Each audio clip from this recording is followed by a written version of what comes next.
El niño del lago.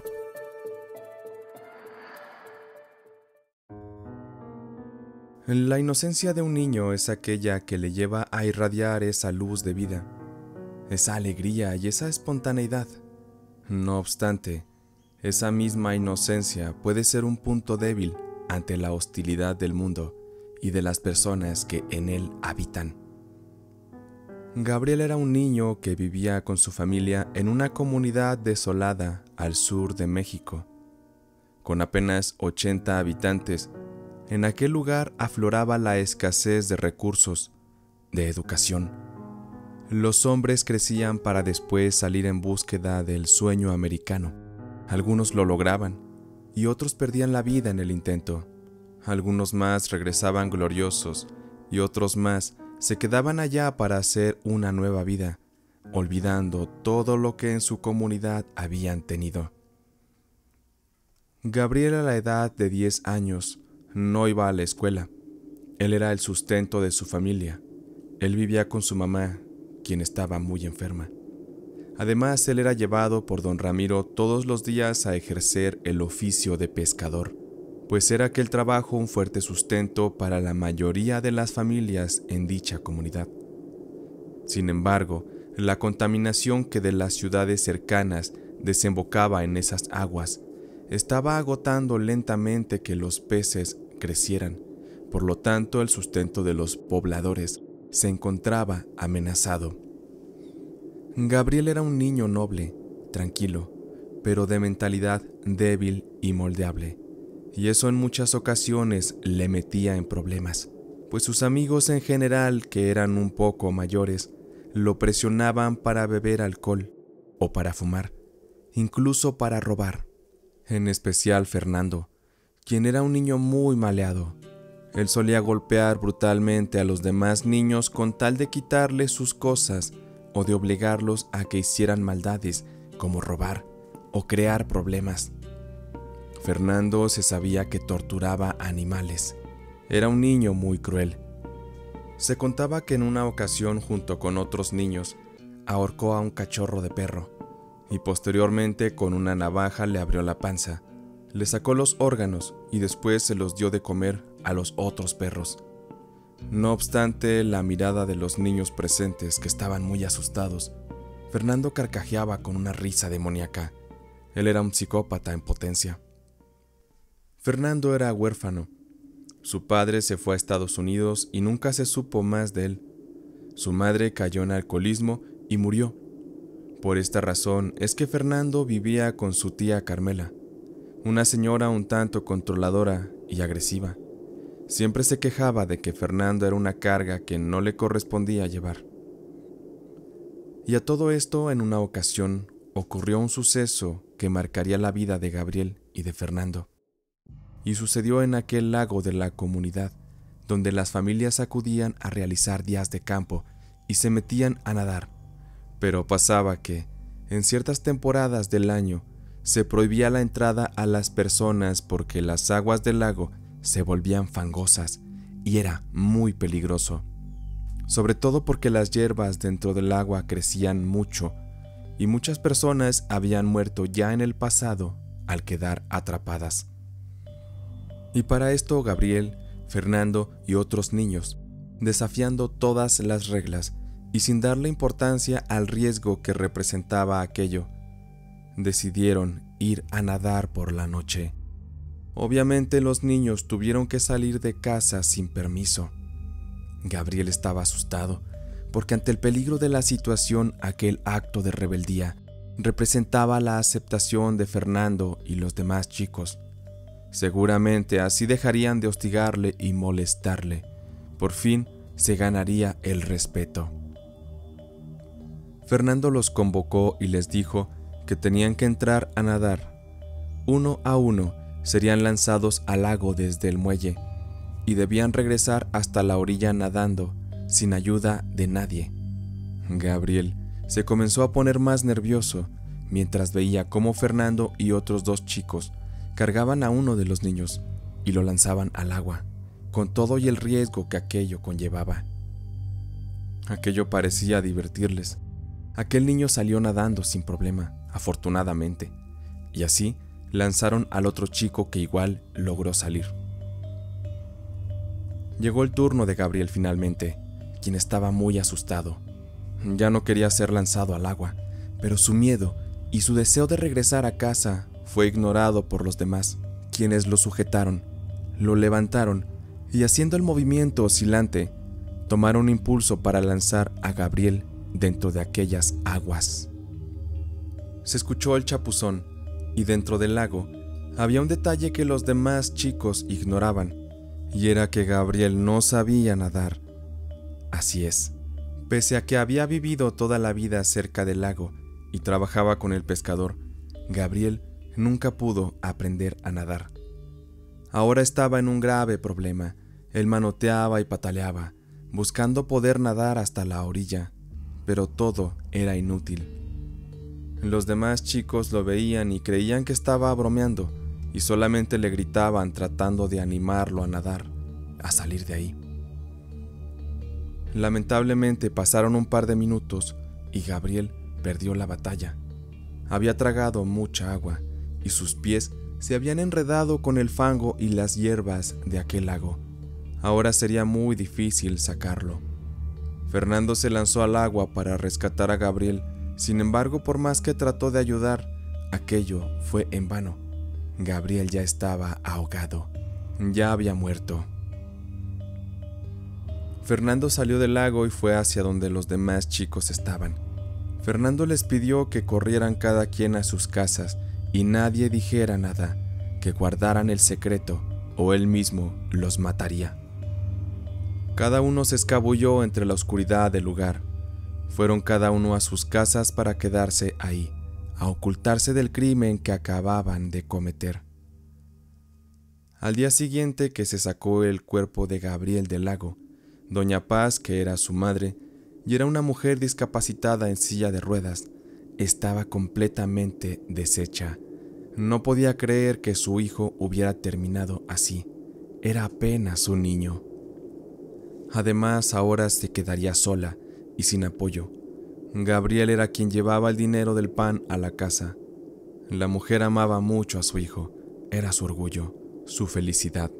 Ahora se lo habían arrebatado.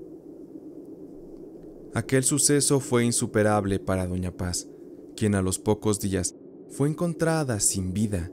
Bebió veneno para ratas, para quitarse la vida y estar con su hijo en el más allá. Pasaron los días y Fernando vivía tranquilo, normal. Haber sido responsable de la muerte de Gabriel no era algo que le pesaba ni que le inundara de culpa. Por supuesto, él no hablaría. Sin embargo, no contaba con que Pepe, otro de los chicos que estuvieron aquella noche, sí le confesaría todo a sus papás. Después, otro de los chicos también confesó, y al poco, ya todos sabían quiénes estuvieron involucrados en aquel lamentable suceso. Esto creó más caos, porque muchas de las personas buscaban tomar represalias en contra de Fernando, pues él tenía fama de ser un niño muy maldoso. Es de recordar que en una ocasión Fernando no llegaba a la casa y ya era tarde. Su tía se encontraba preocupada. Salió a buscarlo, entre las calles, entre los baldíos. No había rastro de él. De pronto a lo lejos se escuchaban los gritos de un niño. Y al acudir la tía hacia donde aquellos gritos provenían, encontró que un par de hombres ya de unos 30 años aproximadamente tenían a Fernando amarrado de pies y manos. Lo estaban sumergiendo de cabeza abajo hasta el fondo de un tambo con agua. Después lo sacaban y Fernando tomaba grandes bocanadas de aire. Los hombres estaban torturándolo, haciéndole sentir un poco de lo que Gabriel sintió antes de morir. El niño lloraba y los hombres se burlaban. Estaban ebrios. Aquello era algo peligroso, pero lo hacían para dar escarmiento a Fernando por haber matado a aquel niño. La tía llegó de inmediato y los hombres soltaron al niño y se fueron corriendo. Aquel evento, junto con otras situaciones que los pobladores hacían como por ejemplo desnudar y azotar a Fernando con un látigo, o que entre varios le hicieran quemaduras de cigarrillos en su pecho. Incluso, en una ocasión, lo más grave fue que unos tipos, con ayuda de un tubo de hierro, le golpearon ambas piernas hasta fracturárselas. Lo llevaron cargando hasta su casa y lo dejaron tirado en la puerta. Cuando doña Carmela salió y lo recogió para ayudarlo, encontró una nota pegada en el pecho del niño que decía: en honor de Gabriel y doña Paz. Doña Carmela ya no podía hacer más. Ella también estaba ahora amenazada, que si defendía al niño, también le tocaría pagar las consecuencias.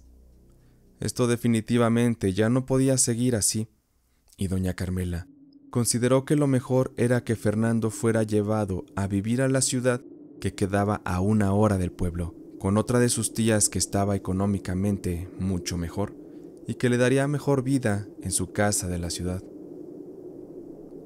Sin embargo, a Fernando, con sus 10 años de edad, el cambio no le sentó bien, porque Fernando se sentía ahora triste y solo. Haber recibido tal cantidad de castigos de parte de la sociedad le había traumado, la había hecho reflexionar en las consecuencias de lo que había cometido. Se volvió un chico aislado. En clases no tenía amigos y evitaba mucho salir. Tenía miedo de la gente. Él creía que todos sabían de sus actos y que en algún momento buscarían venganza. Sin embargo, pronto las cosas darían un giro. El peligro ahora no vendría de las personas, sino de algo muy particular y paranormal.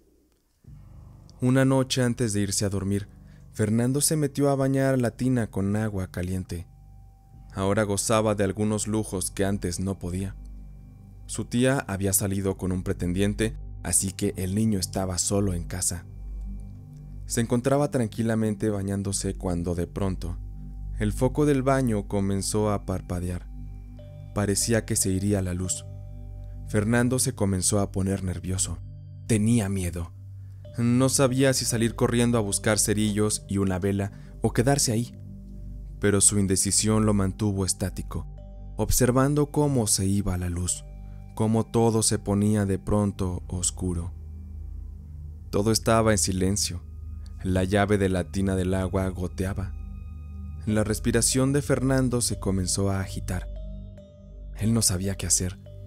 Se sentía acechado. Era una sensación muy extraña. Estaba muy aterrado.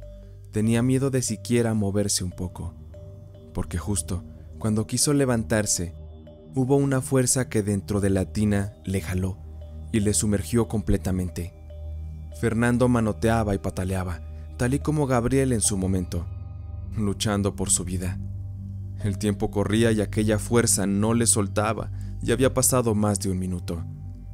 Y cuando Fernando sentía que había perdido la esperanza, la luz regresó y aquello desapareció. Fernando salió corriendo del baño, tomó lo que pudo y salió hacia la parte exterior de la casa, a esperar a su tía. Cuando ésta llegó, el niño solo expresó que creyó que alguien se había metido a robar. Tenía miedo de que su tía no le creyera.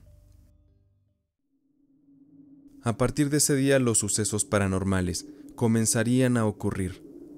Fernando recurrentemente soñaba con Gabriel, quien en el contexto del sueño buscaba venganza.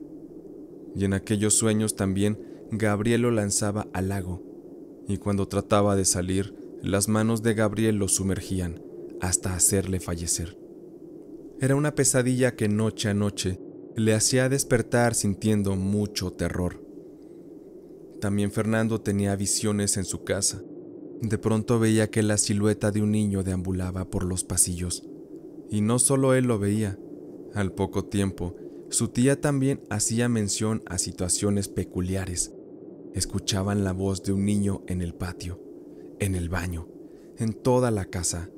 La voz de ese niño hablaba solo, o a veces escuchaba que lloraba y trataba de llamar a su mamá. También en una ocasión en la madrugada, Fernando fue despertado porque se escuchaban pasos en la azotea, como si hubiera alguien corriendo, jugando. Repentinamente aquellos pasos se dejaron de escuchar en el techo, pero ahora se escuchaban en el pasillo de las habitaciones, y aquellos pasos iban acompañados de una risa infantil, pero era una risa muy tenebrosa, maquiavélica, diabólica. Era evidente que las cosas no pararían. Todo llegó al punto en que tuvieron que llevar al sacerdote a bendecir la casa, porque eran tan fuertes las situaciones que en una ocasión aquella fuerza maligna empujó a la señora María por las escaleras. Afortunadamente no hubo lesiones graves, pero la visita del sacerdote no sirvió. Una conocida de doña María le pidió llevar a Fernando con un curandero. Aquel hombre le hizo unas limpias al niño, pero habló con doña María en privado y le explicó que Fernando traía cargando un muertito y que ese no le iba a soltar así nomás, que ese muertito le tenía un karma pendiente que cobrar y que Fernando en algún momento lo tendría que saldar. También le advirtió que esa entidad no se iría hasta conseguirlo. Mire, señora, por lo que veo el niño no la está pasando nada bien. Él trae algo muy feo cargando. Al niño no lo conozco, pero lo que veo que trae es algo grave, algo que solo le he visto a personas que matan o que cometen actos muy fuertes contra otras personas. Perdóneme por lo que le estoy diciendo, pero veo una maldad muy marcada en este niño. Veo que ha hecho cosas terribles en el pasado. Podría atreverme a decir que le ha quitado la vida a alguien, pero espero estar equivocado. Doña María solo hizo una mueca de resignación. No se equivoca. Fernando ha estado metido en cosas muy fuertes para su edad. Él no tuvo guías en su vida. Es lamentable y ahora hasta increíble lo que estamos pasando. Pero el niño ha cambiado. Ahora es un buen chico. Perdone que no crea mucho en esto que usted hace o me está diciendo, pero es la última esperanza que tengo de que esto que nos está molestando deje de suceder. En cuanto a mi sobrino, no tengo idea de qué le depare la vida. Ha estado tranquilo últimamente. Por lo de los espíritus en su casa, no se preocupe. Con lo que le hice al niño, las cosas se calmarán, pero sé que un día regresarán. No sé cuándo, pero lo que está detrás de su hijo, sé que no descansará. Al tiempo, tal y como aquel curandero lo dijo, las extrañas apariciones y los sucesos paranormales dejaron de ocurrir. Ya no había sonidos, ni se escuchaban pasos, tampoco había pesadillas. Los años pasaron. Fernando ya era un adulto. Se había casado. Tenía una bella esposa, un hijo y uno más que venía en camino. Además era un profesionista.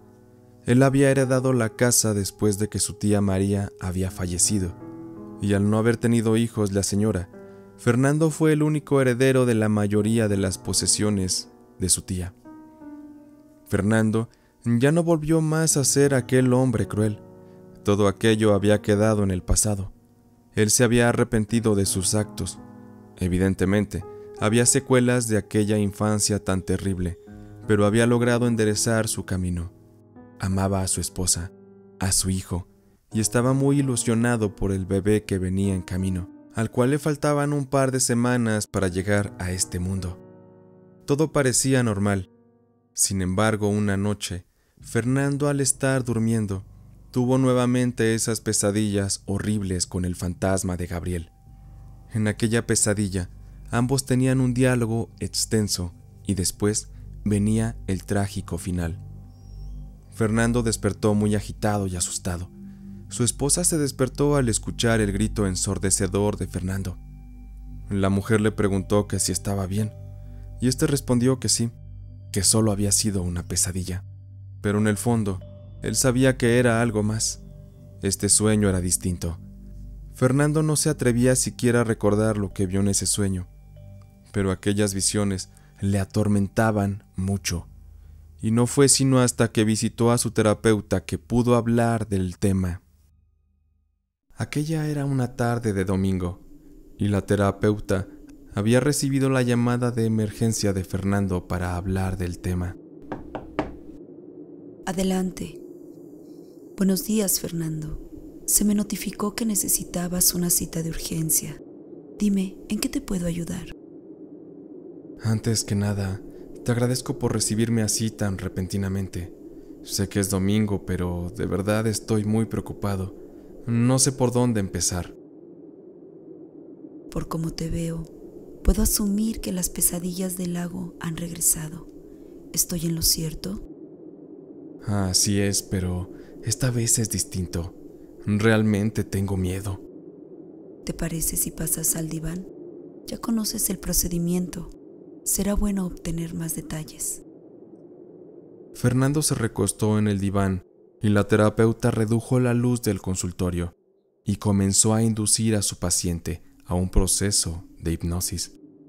Le pidió que respirara profundamente y en una cuenta regresiva hizo entrar en trance a su paciente. Fernando, con una voz muy relajada y en un trance profundo, comenzó a revelar todo lo que ocurrió en el sueño. Veo que regreso al pueblo donde crecí. Lo veo solitario y abandonado. Ya nadie vive en ese lugar. La gente se ha ido. La contaminación del lago acabó con su único sustento. Hay neblina. Es de madrugada. Yo voy en mi auto. Recorro las calles. Siento miedo. Temo que salga alguien y me reconozca y quiera matarme. Siento ganas de regresar con mi familia, pero algo me lo impide. Conduzco hasta la orilla del lago y desciendo del vehículo. Sigo caminando hasta el muelle y estoy parado a la orilla de este. Hay mucha más neblina ahora. No puedo ver con claridad. Escucho la voz de un niño que sale del agua, justo frente a mí, pero no puedo verlo. Sin embargo, es la voz de Gabriel, pero algo me dice que no es él. Es una voz demoníaca y me dice que debo pagar por lo que he hecho, que no solo lo maté a él, sino que también maté a su madre, y que su madre está en las sombras porque se suicidó. Me dice que ambos no podrán descansar hasta verme pagar por mi crimen. Después veo a mi esposa embarazada, siendo llevada caminando hacia el lago, y la veo muriendo ahogada. Aquel niño la sumerge y no la deja vivir. Termina quitándole la vida, y a mi hijo también. Me dice que solo una vida, la mía o la de ellos, con una vida basta para su sed de venganza. Con solo una vida podrán estar en paz y descansar por la eternidad. Pasaron algunos días y por fin llegó el día del parto. Las contracciones habían llegado y Fernando llevó a su esposa al hospital. Su hijo se quedó en casa de los vecinos, que eran muy amigos de la familia. Fernando iba muy emocionado, pero en el camino su esposa comenzó a decir que se sentía muy mal, que aquello no era como las contracciones que tuvo en su anterior embarazo. Al parecer, esto era grave, muy grave.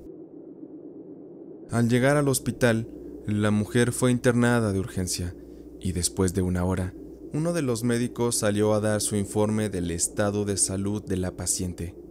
Fernando, atento, vio sus ánimos caer cuando el médico le informó que las cosas estaban complicándose. Estaban acelerando el parto, porque de no hacerlo, tanto el bebé como la madre podían perder la vida. O bien, con suerte, solamente podrían salvar a uno de los dos. Fernando, callado, no supo qué responder. Se quedó helado.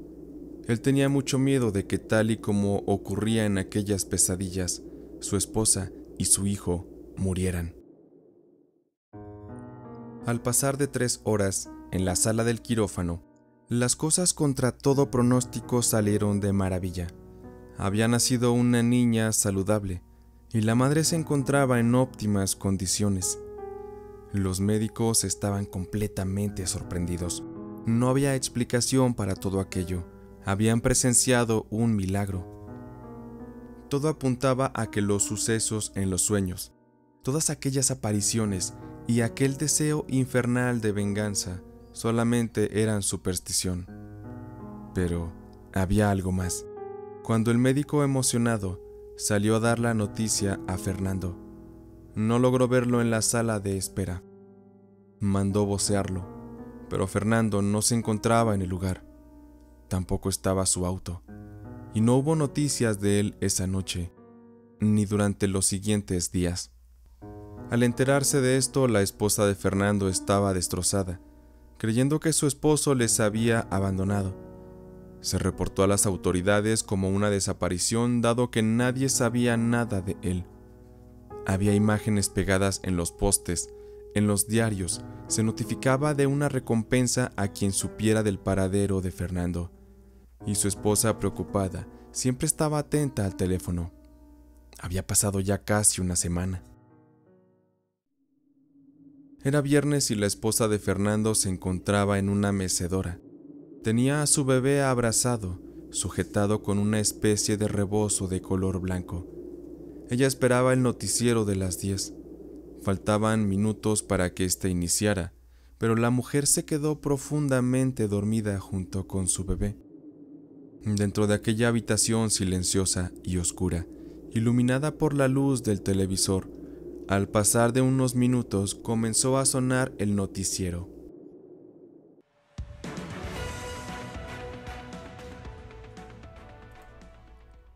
Hoy en el noticiero de las 10 queremos iniciar con una noticia que estoy seguro que estremecerá a la ciudad.